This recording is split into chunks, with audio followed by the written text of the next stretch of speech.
was 14 years old, not old enough to vote, not old enough to consent to major medical procedures on her own, not old enough to understand the permanent risks placed before her. Yet in September 2025, Paloma Nicole Arellano Escobedo entered a medical setting and never returned home alive. What followed her death was not immediate clarity, but confusion, contradiction, and silence. An official cause of death that raised questions. A father who discovered the truth too late. And a system that, according to critics, moved faster to close a case than protect a child. This is not a story about vanity. It is not a story about blame assigned without evidence. It is a story about oversight, about consent, and about how a 14-year-old girl became the center of a national wreck. Koning, Durango is a city with deep cultural roots, located in northern Mexico. Like many urban centers, it exists at the intersection of tradition and modern pressure. Family values alongside social media influence, medical professionalism alongside private clinics. In recent years, Mexico has become a global destination for cosmetic procedures. Lower costs, highly trained surgeons, private clinics operating at rapid pace. But with growth came concern. Medical associations repeatedly warn about underregulated facilities, informal consent processes, and procedures performed on patients too young to fully understand the risks. Paloma Nicole Arellano Escobedo lived within this reality. Paloma Nicole was 14 years old. She was not a public figure, not an influencer, not a celebrity. She was a child growing up in a world that increasingly evaluates worth through appearance. Family members describe her as quiet and impressionable. Like many teenagers, she was navigating identity, self-image, and belonging. Her parents were separated. She spent time within different households, a common reality, but one that often complicates communication and decision-making. What matters most is this. Paloma was legally and ethically owed protection. Any major medical intervention involving a minor requires clear medical necessity, informed consent, oversight, and transparency. Those safeguards exist precisely because children cannot fully advocate for themselves. In recent years, cosmetic procedures among adolescents have increased globally. Medical professionals emphasize that such procedures should be rare, medically justified, carefully evaluated.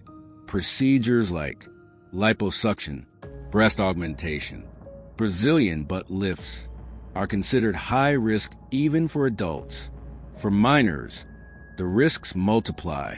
Developing bodies, increased surgical stress, higher complication rates, psychological vulnerability.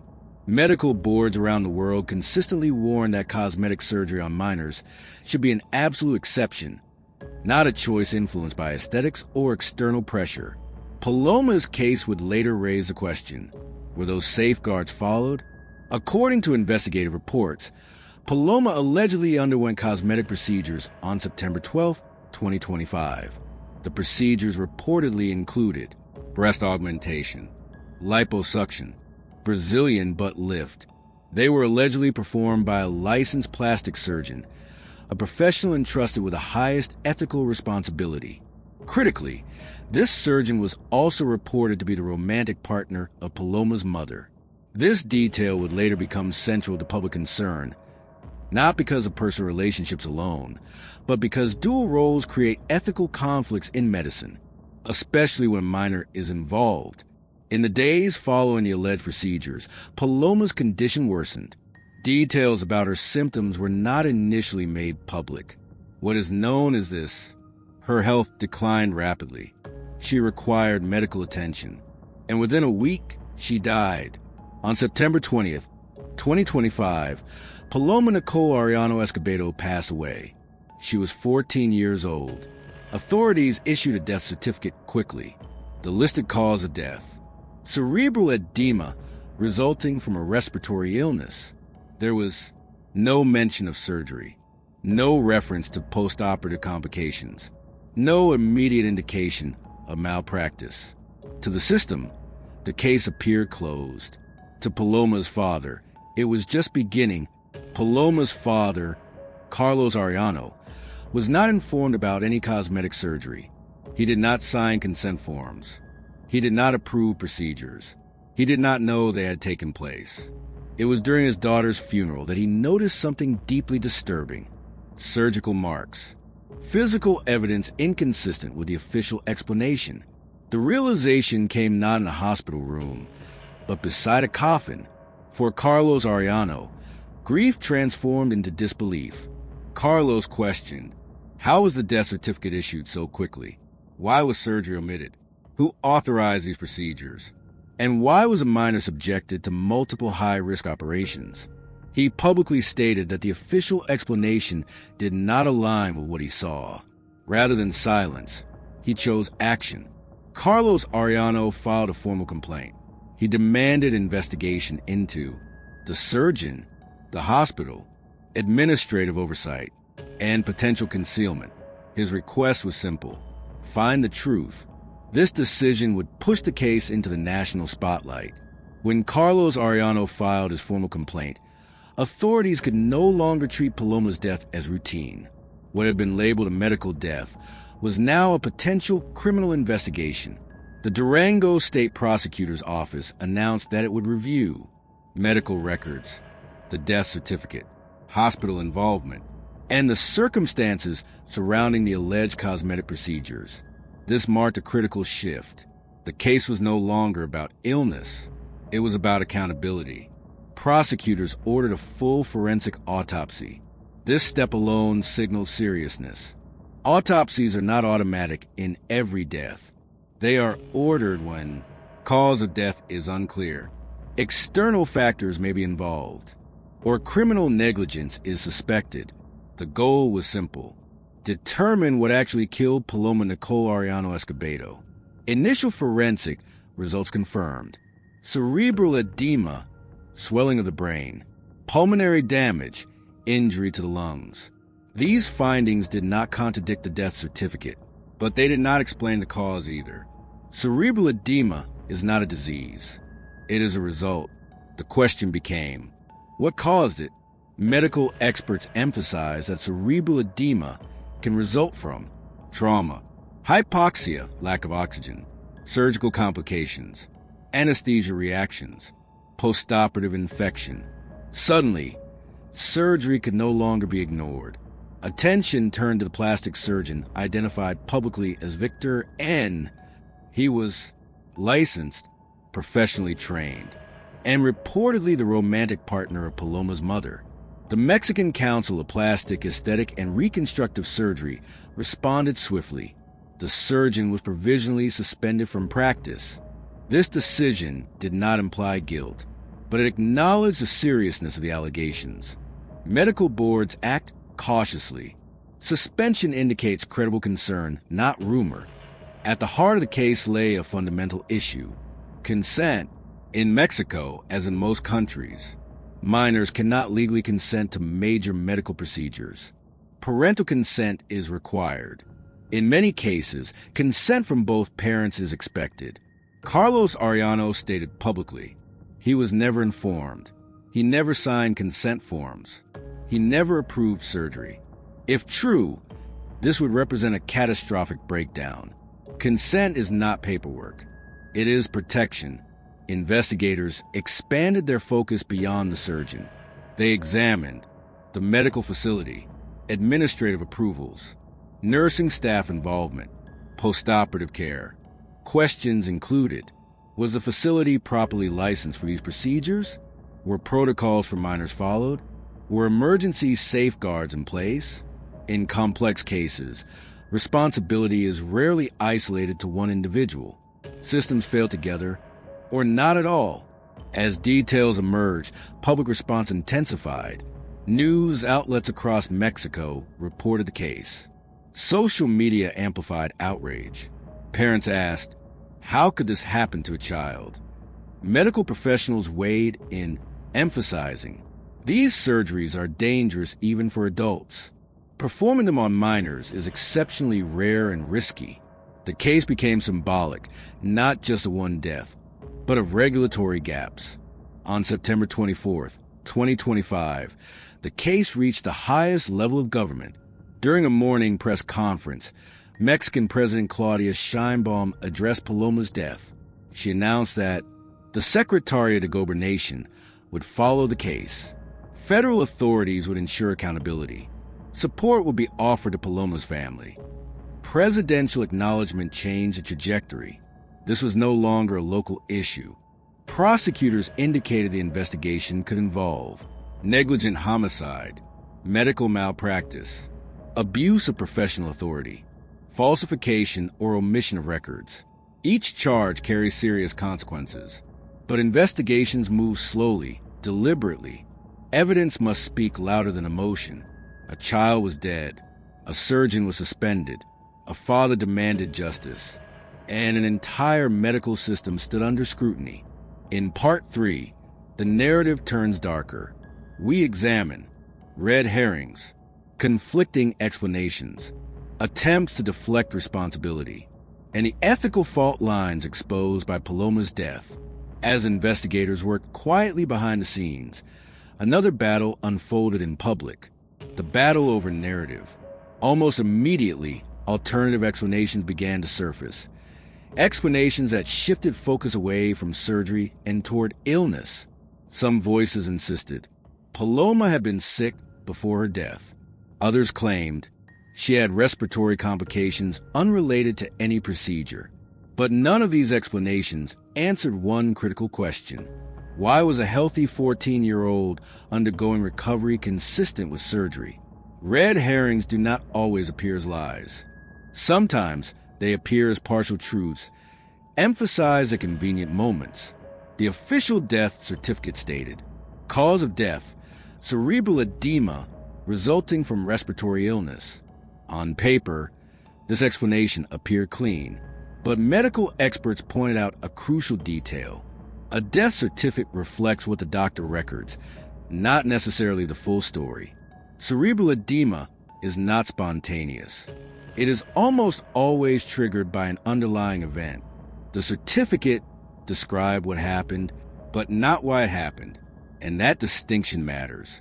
Investigators began mapping a timeline. Alleged surgeries, September 12th. Death, September 20th. Rapid issuance of death certificate. Funeral preparations proceeding quickly. Carlos Arellano questioned the speed. Why was documentation finalized so fast? Why were questions not asked earlier? Why was surgery omitted entirely? In legal investigations, speed can sometimes signal efficiency, but it can also signal avoidance. As media attention intensified, some voices grew noticeably quiet. The surgeon did not give detailed public statements. Hospital administrators avoided interviews. Medical staff declined comment, citing ongoing investigations. Silence is not evidence of guilt, but in cases involving minors, silence can be devastating. Families look for answers. Institutions often look for protection. The case forced an uncomfortable conversation into the open. Cosmetic surgery on minors exists, but under strict conditions. Typically, severe congenital abnormalities, reconstructive necessity, psychological harm documented by professionals. Paloma's alleged procedures did not fall into those categories. Breast augmentation, liposuction, Brazilian butt lift. These are elective surgeries. Performing them on a child raised alarms among medical ethicists worldwide. Ethics are not about legality alone. They are about responsibility. Even if parental consent existed, another question remained. Could Paloma truly consent? At 14, she was legally a child, dependent on adults, subject to authority figures. Medical ethics stress one principle above all: do no harm. Children trust adults to protect them, especially in medical settings. That trust is sacred. As pressure mounted, discussions drifted. Some commentators focused on beauty standards, social media influence, cultural trends. While important, these conversations risk distracting from the central issue. A child died after alleged surgery. Social pressure may explain why surgery was considered. It does not explain how safeguards failed. Carlos Arellano refused to let the story fade. He repeated one message. This was not about revenge. This was about truth. He wanted transparency, accountability, reform. His insistence forced institutions to keep answering questions, even uncomfortable ones. The case stood at a crossroads. No arrests, no final autopsy report, no definitive cause announced. But something had shifted. The death of Paloma Nicole Arellano Escobedo was no longer seen as an isolated tragedy. It was a mirror reflecting the dangers of unchecked authority, blurred ethics, and silence where protection should exist. In cases where truth is buried beneath paperwork and silence, one thing remains impartial: the body. Authorities ordered a full forensic autopsy to determine what truly caused Paloma Nicole Arellano Escobedo's death. This process would take time. Not days, not hours, but weeks. Pathologists examined brain tissue, lung damage, signs of trauma, evidence of surgical intervention. The goal was simple: separate medical fact from official explanation. Early results confirmed what many already feared. Paloma suffered from severe cerebral edema, swelling of the brain. But there was more. The autopsy also revealed lung damage, consistent with complications often associated with anesthesia, embolism, or post-surgical trauma. Medical experts noted these conditions do not typically emerge in healthy teenagers without an underlying cause. The findings raised a critical red flag. What triggered the swelling? As forensic evidence mounted, investigators could no longer treat surgery as a side note. They began asking direct questions. What procedures were performed? Where were they done? Who assisted? What post-operative care was provided? Records were requested. Staff were interviewed. Licensing authorities were notified. This was no longer a family dispute. This was a criminal investigation. For the first time, authorities publicly acknowledged the death was being investigated as suspected negligent homicide and medical malpractice. That phrase carries weight. Negligence implies preventability. Malpractice implies breach of professional duty. The case escalated from tragedy to potential crime.